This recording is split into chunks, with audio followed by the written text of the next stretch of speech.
दुर्ग में अंतिम संस्कार के लिए कतार, पुणे में अंतिम संस्कार का इंतजार, उज्जैन में चिता जलाने के लिए वेटिंग लिस्ट, भोपाल में चिता जलाने के लिए कम पड़ गई लकड़ियां। जिन लोगों को लग रहा है कि वायरस की सेकेंड वेव उनका कुछ नहीं बिगाड़ पाएगी, उन्हें शहर शहर के शमशान घाटों से आई इन तस्वीरों को गौर से देख लेना चाहिए। ये छत्तीसगढ़ के दुर्ग की तस्वीरें हैं। अनिकेत मुक्तिधाम में कोरोना मृतकों के शवों की यहाँ लाइन लगी हुई है। करीब आधा दर्जन चिताएं एक साथ जल रही हैं और पीपीई किट में शमशान भूमि के कर्मचारी अंतिम संस्कार कराने में लगे हैं। इस तस्वीर को देखकर अंदाजा लगाया जा सकता है कि दुर्ग में किलर कोरोना कैसे कहर बनकर टूटा है। अगर आने वाले दिनों में लोग नहीं संभले तो हालात और ज्यादा बदतर हो सकते हैं। कोरोना की महामारी में शहर शहर शवों का अंबार लग रहा है। ये तस्वीरें महाराष्ट्र के पुणे की हैं।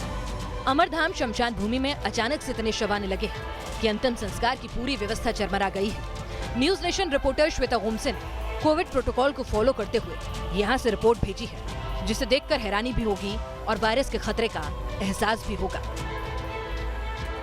तस्वीर आपको दिखा दूं कि यहाँ पर कई लोग इंतजार में हैं कि उनके घर के मृतक के शव को ना यहाँ पर लिया जा रहा है, क्योंकि ये साफ तौर पर कहा जा रहा है कि अभी और इंतजार करना पड़ रहा है।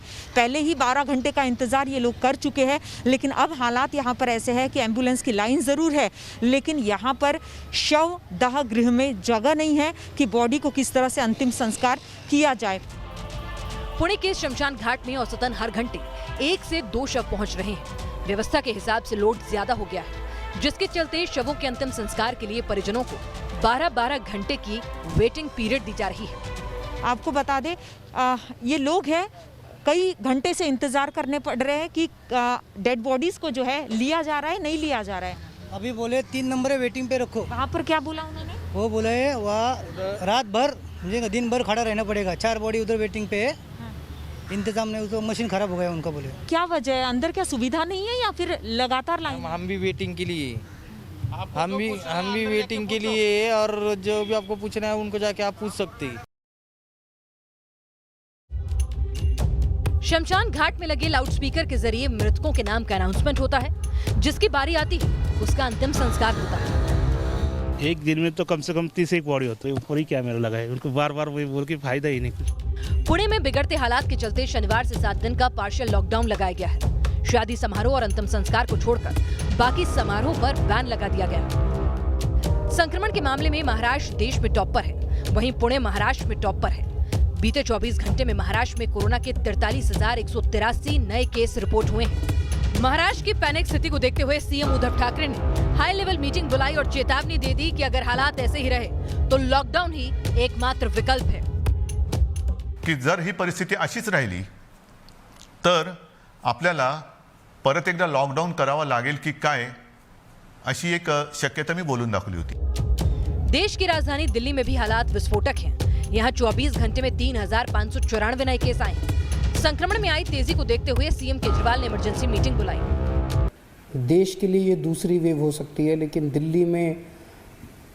दिल्ली के लिए ये चौथी वेव है, चौथी पीक हम लोग एनकाउंटर कर रहे हैं। और दिल्ली में भी पिछले कुछ दिनों से कोरोना के केसेस बढ़ रहे हैं। भविष्य में अगर ज़रूरत कभी पड़ेगी तो मैं आपसे बातचीत करके ऐसा कोई निर्णय लिया जाएगा, लेकिन अभी फ़िलहाल कोई लॉकडाउन करने का सरकार का निर्णय नहीं है, सरकार का विचार नहीं है। राजस्थान में भी कोरोना सुपर एक्टिव मोड में पहुंच गया है। दूसरी लहर में फिक्र बढ़ाने वाली बात यह है कि यहाँ RT-PCR टेस्ट में कोरोना वायरस पकड़ में नहीं आ रहा। जब मरीज का CT स्कैन हो रहा है तब जाकर लंग्स में इन्फेक्शन का पता चल रहा है। राजस्थान में करीब 80% केस एसिम्प्टोमेटिक हैं।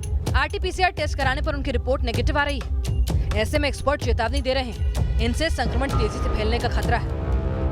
यानी वो व्यक्ति ये समझता है कि मुझे तो कुछ तकलीफ नहीं है, लेकिन वो 10 आदमियों से 20 आदमियों से मिलता है, तो वो 20 आदमियों को मिलेगा तो कम से कम 10 आदमियों को वो संक्रमित कर देगा। गुजरात के वडोदरा में 2 जुड़वा नवजात में कोरोना डिटेक्ट हुआ है। सायाजी अस्पताल के आइसोलेशन वार्ड में दोनों जुड़वा बच्चों का इलाज चल रहा है। इस अस्पताल में अब तक 5 बच्चों में कोरोना के लक्षण दिखे। એક આશ્ચર્યજનક એ થયું કે 2 નવજાત જોડિયા બાળકો ટેસ્ટ કરવા સાથે કર્યું તો બંને બાળકો કોરોના પીડિત નવજાત બાળકો નીકળ્યા. એમના કેરટેકરો પણ પોઝિટિવ निकला.